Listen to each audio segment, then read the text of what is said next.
Hidden in the backstreets of Pudu, there's a Claypot Chicken Rice stall that sparks two strong emotions, anticipation and impatience.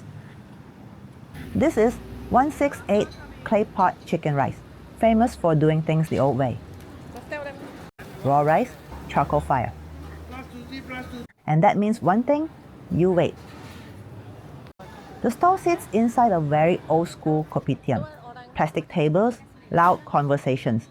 The smell of charcoal lingering in the air.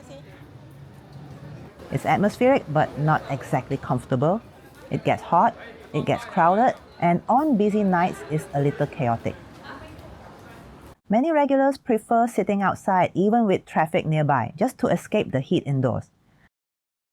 You might even spot Merdeka 118 in the distance, modern Kuala Lumpur hovering over a traditional meal. Now let's talk about the wait, because here, the wait is the experience.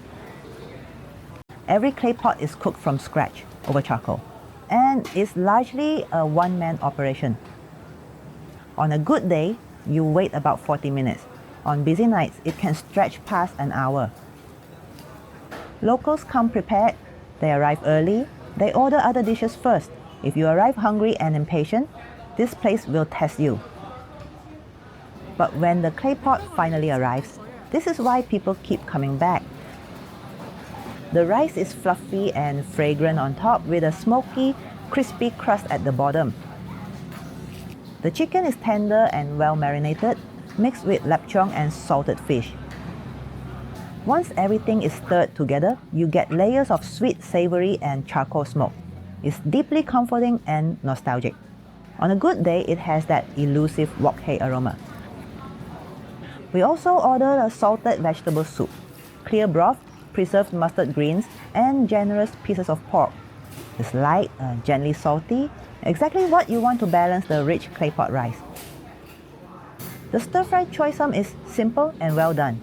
Bright green, lightly cooked with oyster sauce and plenty of garlic. That said, consistency here can vary.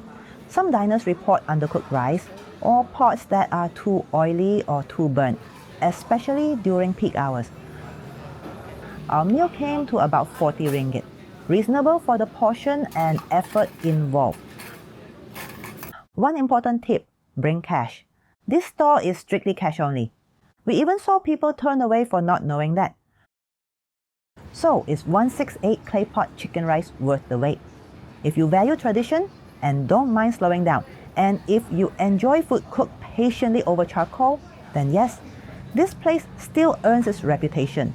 But if you're short on time or expect polished service, you might leave a little frustrated. This is old school cooking on its own terms. And sometimes that makes the wait part of the flavor.